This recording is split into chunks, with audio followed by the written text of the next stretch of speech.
In today's video, we're going to go over how to set up levels. One of the first things you want to do when starting a project in Revit is to set up your levels. Real quick, hit subscribe below to get notifications of new playlists and new videos that I'll be doing with tutorials, tips, and tricks. So you can get started in Revit and start working on a project before setting up levels, but I'm going to show you why I suggest always setting up levels as one of the very first things that you do, whether or not you know how high your levels are going to be. Some of you may be thinking, but I don't know how high my second level is, or I don't know how high my building is going to be right when I start a project. That is okay. I still want you to set them up, and I'll show you why. So to get started, you want to go to an elevation view or a section view. So there's a couple ways to get there. You can double click on your elevation markers here if you have them showing. You can go up to the quick access toolbar up here and click section and draw a section and then go to that section. Or you can go over to your project browser and simply double click on an elevation or a section view. Okay, so I'm going to zoom in to the right side here so we can see everything.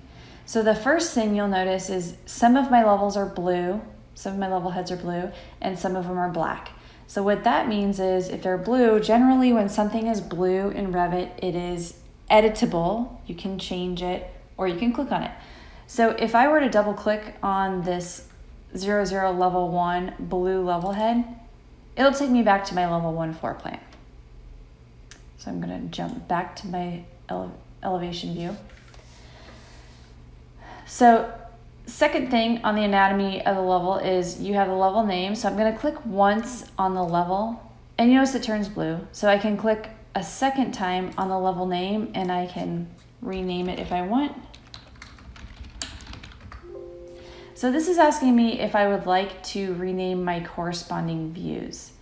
So if I say yes, then it'll change my level 1 over floor plan in my project browser to what I just changed it to.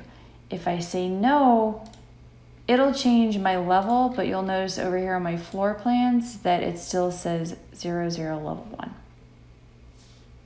So the second thing I can change is the height. So this is 0 right now, I can simply type in 1 and it'll move up to 1 foot. So the next thing is there's a little elbow right here. So sometimes when you have elevations that are close to each other, let's say I go down to -1. So they kind of overlap and you don't want that. You can go find this elbow and click on it. And then you have little grips that you can move.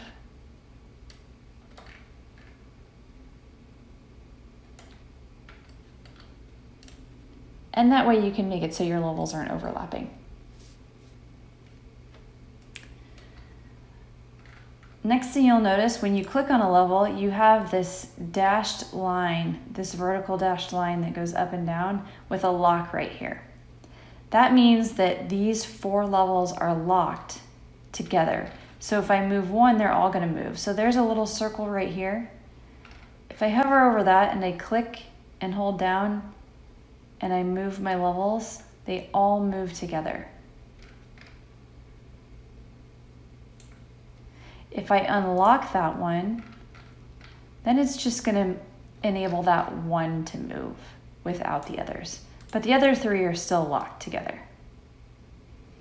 You also notice that it snaps back to that level that I unlocked. Okay, another thing I want you to pay attention to is this little 3D right here. You can switch it to 2D or 3D. So what 3D means is, and this is classic, I see this all the time when people are learning Revit, is they don't know about this and they're going around all 4 of their elevations and they're moving their levels to be close to the building.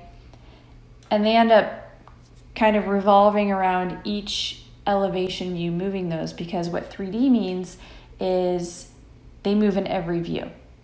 And so that's not good because what looks good in east-west isn't going to look good in north-south. elevations.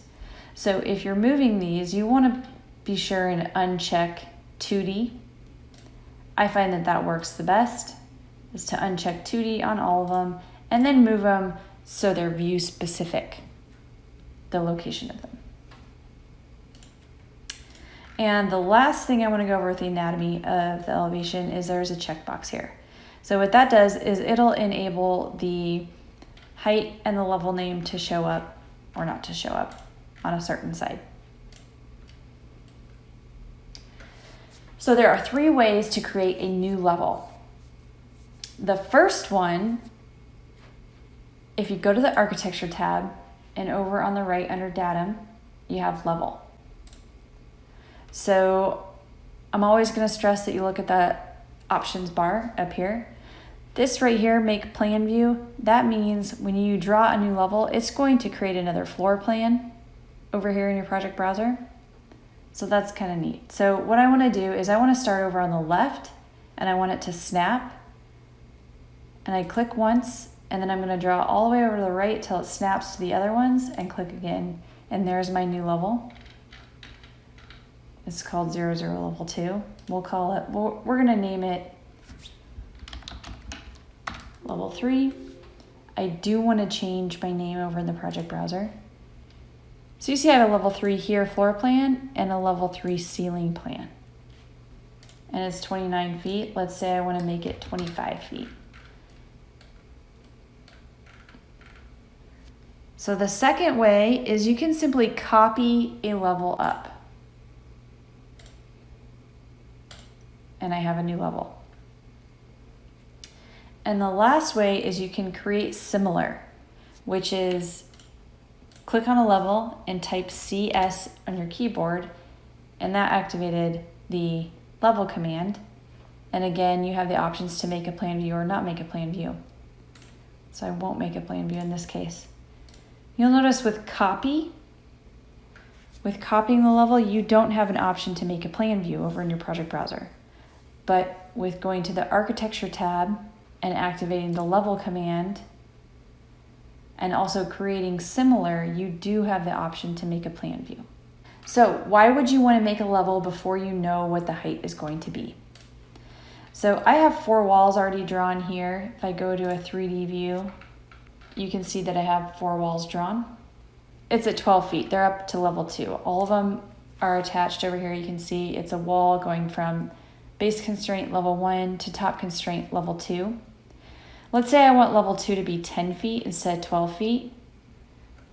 I'm over some height restriction. I can simply type in 10, and now all my walls move down to 10. So if you have a large project or your house is pretty developed and then all of a sudden you're a foot over the height restriction, you can simply move down your levels a foot and your whole house is going to move down, and you won't have to individually go and select every wall and move it down a foot.